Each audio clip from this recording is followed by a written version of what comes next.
Hey guys, Sean from Cycle World here today testing something kind of weird. I know when you guys come to Cycle World magazine, you expect to see motorcycles. This makes sense. But today's vehicle doesn't even have wheels. I'm here today in Tampa, not really a hotspot for motorcycling, with Sea Doo. They don't make a motorcycle. And, well, I think you're gonna like what we have. So don't kill me quite yet. Give me a shot to explain. When Sea Doo launched the Spark in 2013, it was half the size and half the price of any other thing out there on the water. Think about that for a second. Half the size of every other personal watercraft. So they launched this new model, which is the Spark Trixx. It's kind of like a fun bike, kind of like the Ninja 300 was, or the Grom, or some of the other bikes we have for the industry. Now the Spark comes in a few varieties of sizes. There are two different motors that they use. The first one is the 60 horsepower version, the second one's a 90 horsepower version. Then they come in two different lengths. There's the 2-up and the 3-up. The 2-up's more like a 1.5, the 3-up's more like 2.5. The 2-up is going to be a little bit more nimble. It's going to pop out of the water a little bit easier. The 3-up's better for, throwing a family member on the back.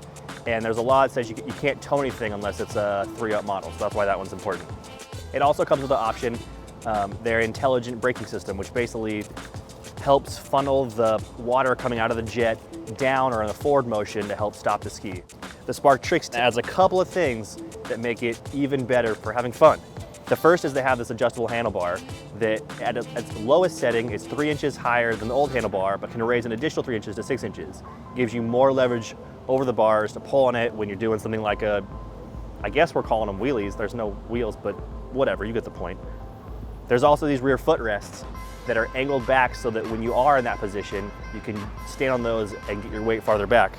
And then finally, probably the biggest thing is when you can't see, but the trim of the prop, the trim of the jet that they have in there is about 10 degrees more adjustable, most of that in the upward version. So when the trim is all the way up, that thing literally just pops the front end out of the water, as you can see for most of these things that I'm doing here.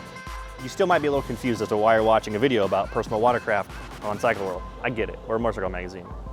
But here's the thing, the Sea Doo Trixx is basically a dirt bike for the water, or a supermoto bike for the water. It jumps, it wheelies, it does power slides, it does tricks, you can race on it. It's just a lot of fun. It's a play bike. No matter how much space you have, the depth of the water, this thing's a blast no matter what. Don't go sell your motorcycles. But if you live near water, you live in an area where we are in Florida, somewhere that you can use something like this, for $7 grand, this is definitely an option I'd be considering. While I'm not gonna be trading in my helmet or any of my bikes for one of these things, I would certainly be stoked to have one of these things parked next to my bike. Anyways, we're Cycle World and we ride everything.